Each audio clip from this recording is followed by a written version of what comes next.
सज्जनों, जून के महीने में कर्क राशि वालों के लिए कैसा कैसा फल हो सकता है, क्या क्या खुशियां हो सकती हैं, क्या क्या लाभ हो सकते हैं, वो जानकारी हम आपको दे रहे हैं। और क्या सावधानी आपको बरतनी है वो भी जो है हम आपको जानकारी देंगे।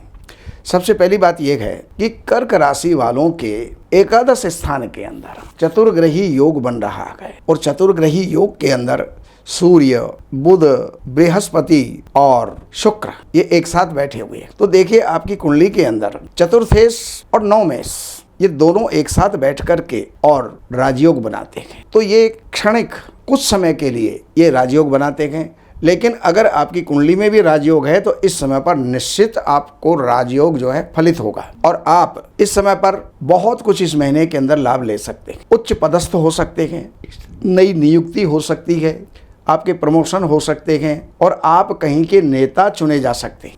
अतुल लाभ हो सकता है, आकस्मिक लाभ हो सकता है। जिस कार्य के लिए बहुत समय से आप जूझ रहे हैं वो कार्य भी इस समय पर आकर के आपका सफल हो सकता है। अब एक बात है, शनि जो है आपके अष्टम स्थान में है।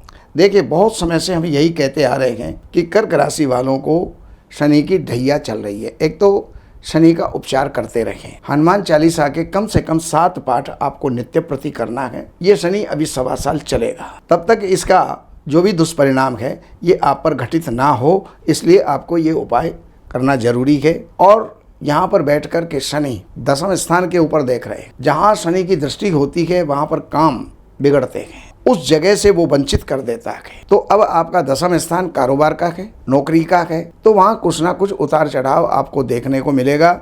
तो उसके प्रति आपको सावधान रहने की ज़रूरत है। अगर धन आपके पास में रखा हुआ है, आप ये मत कहना कि जो है आप जब भी बोलते हो जो विपरीत बोलते हो। हमें जो दिखता है वो हम बोलते हैं। हमारा किसी से कोई प्रेम नहीं है या किसी से कोई बैर नहीं है। धन की स्थिति भी इस समय पर वीक हो सकती है, ये शनि के कारण। लेकिन शनि का उपचार अगर आप कर रहे हैं तो आप उससे बच सकते हैं।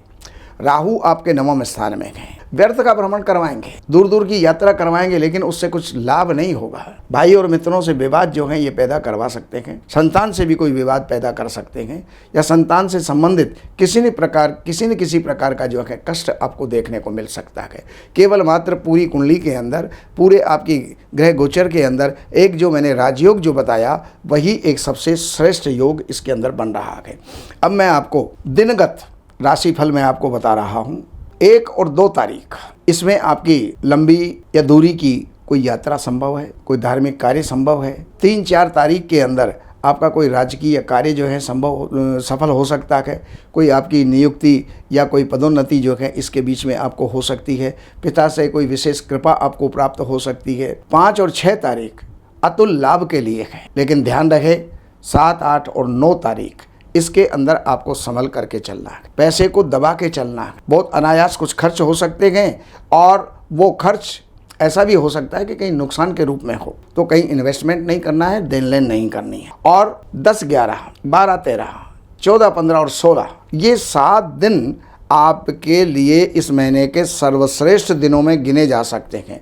जो भी कार्य कहीं आपका अटक रहा है, भागदौड़ कीजिएगा, क्योंकि कर्मण्येवाधिकारस्ते मा फलेषु कदाचन। कर्म करो, इस समय पर कर्म करोगे तो फल आपको जो है निश्चित रूप से प्राप्त होगा और आप लाभान्वित होंगे। अब इसके पश्चात अब आगे के जो दिन हैं, अब उसके अंदर ये मैंने आपको बताया 16 तारीख तक।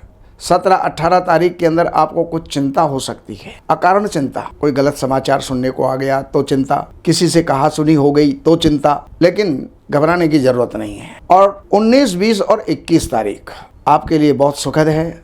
पढ़ने वाले हैं तो उनके लिए बढ़िया है, अच्छा परिणाम देने वाले हैं, इंटरव्यू देने वाले हैं, साक्षात्कार कहीं करने वाले हैं, तो उनके लिए ये सबसे बढ़िया दिन इस समय पर कहे जा सकते हैं। व्यापारी, खेती करने वाले, कृषक, मजदूर, हर किसी के लिए ये दिन जो है बढ़िया जाएंगे। अब 22-23 तारीख इसमें आपको संभल कर चलना है। आप ही के कारण, आपके बर्ताव, व्यवहार, वाणी के कारण से कहीं किसी के साथ कोई विवाद हो सकता है, तो अपना शांत रहें, कम बोलें और ये 2 दिन अपना आसानी से आप पार करें, निकाल लें। अब उसके आगे 24 और 25 तारीख व्यापारिक तौर पर, गृहस्थी के तौर पर, मित्रों के तौर पर, हर जगह पर ये अच्छा परिणाम देने वाले होंगे। और 26-27 तारीख जो है ये आपके स्वास्थ्य के लिए कुछ गिरावट ला सकती है, तो उसका ध्यान रखें।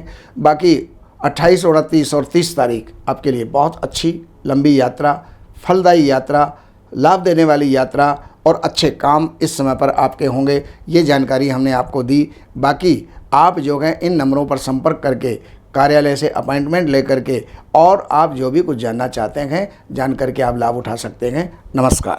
ये तो कमी हुई होगी।